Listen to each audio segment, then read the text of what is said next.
আসলে আমরা দুর্নীতি এবং অস্বচ্ছতা আমরা আসলে বর্তমানে আমার যেটা মনে হচ্ছে যে প্রায় 25 লক্ষাধিক টাকার মালামাল পেয়েও যে ব্যক্তি একদম সেটা আনটাস্ট অবস্থায় এবং সেটা কোনো সে একটি আংটি অনেক অল্প, এই যে আংটিটি দেখছেন খুবই অল্প পরিমাণ এটার আপনার ওজন, এরকম একটা আংটিও সে এইখান থেকে সরায়নি, তসরুপ হয়নি। যথাযথভাবে প্রায় 18.5 ভরি স্বর্ণ, 15,000 নগদ টাকা সহ সে ফেরত দিয়েছে। তারিখ 5:45 একটু আগে আমি আসলে সারাদিন অনেক রোজার মধ্যে ওই দিন অনেক ক্লান্ত ছিলাম। শপিং টপিং করছি, ব্যাগ অনেকগুলো হয়ে গেছিল। আসলে সিএনজির মধ্যে আমি নিজেও যাইতে পারছিলাম না বেশ কয়েকটা ব্যাগের কারণে। তো একটা এই সাইড ব্যাগটা আমি খুলে সিএনজির পিছনে রাখি, সামনে গিয়ে আমি একটা পাবনার গাড়ি পাই যে তাড়াতাড়ি বাসায় গেলে খাওয়া দাওয়া করলে একটু রেস্ট করতে পারবো। সো আমি আসলে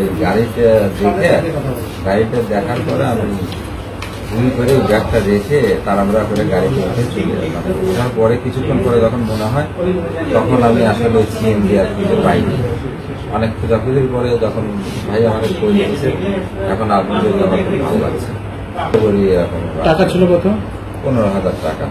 আচ্ছা, এ বিষয়ে অনেক কিছু করবেন? অবশ্যই আমি আমার সাধ্যমতো অবশ্যই তাকে পুরস্কার করবো, যাতে সবাই আমি যদি কখনো কোনো কিছু পাই আমিও ফিরে দিলে যাতে পুরস্কৃত। আচ্ছা, আপনি এক্ষেত্রে ওসি সাহেব থেকে শুরু করে নিঃসন্দেহে আমি সত্যি বলতে আমি আসলে যে মানুষ স্যার বুঝতে পারছে আমি খুব বড় লোক মানুষ, এগুলো সবই অন্যের টাকার জিনিস বলা চলে, সবই ক্যাডেট, সবই ক্যাডেট। আমার ফ্রেন্ডরা আছে একটু ভালো ফ্যামিলি, সো ওরা একটু ক্যাডেট দিয়ে চালায়। আমি ছোট একদিন ব্যবসায়ী, হারানোর পরে আমি তো আসলে নিজেকে কন্ট্রোল করতে পারছিলাম। ওসি স্যারের কাছে আসার পরে ওসি স্যার তাৎক্ষণিক অত্যন্ত ভালো মানুষ, সঙ্গে সঙ্গে ঈদের আগের দিন যদিও ফোর্স ছিল না, তারপরেও সেখানে গিয়ে খোঁজ খবর করাইছে যে আমি সর্বোচ্চ চেষ্টা করতেছি, তুমি দেখো আল্লাহ জানে তোমার ব্যাগটা ফিরে দেবে।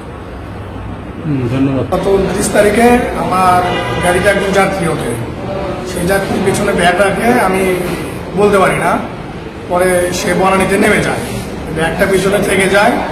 ইফতারের আগ মুহূর্ত ছিল, আমি শাহজাহানপুরে যে ইফতার করছি, ইফতার করার সঙ্গে আমার এক সহপাঠী আমাকে বলে তোমার পিছনে একটা ব্যাগ। তো আমি সেই ব্যাগটা তখন দেখি, তো আমার নিরাপত্তার জন্য আমি দেখি যে ব্যাগে অবৈধ কিছু আছে কিনা। তো আমি শুধু এমনি উপরে দেখি যে না শুধু কাপড় চোপড়, এই জন্য আমি খুব ভালো করে দেখিনি। পরে আমি গাড়ি চলে বাসায় যাওয়ার পরে খুলে মেলে দেখি ওখানে খুব মূল্যবান জিনিস, এই জিনিসগুলো আমি যত্ন সহকারে রাখি এবং আমার মা দেখে বলে দেখ অরিজিনাল মালিক পাওয়া গেলে তাকে দিয়ে দিতে হবে। তো আমি অপেক্ষা করতে থাকি অরিজিনাল মালিকের জন্য।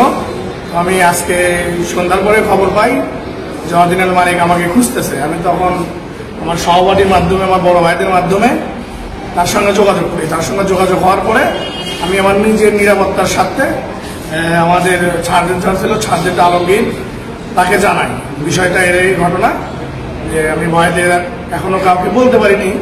তখন মালিক বাইরে বের হয়েছে, তখন আমি ছাড়কে জানাই, তখন ছাড়রা আমাকে পরামর্শ দিয়ে সদর থানায় আসতে। তখন আমি সদর থানায় এসে জমা দিই এবং মালিক এসে তার জিনিসপত্র সব বুঝে নেওয়া নেয়।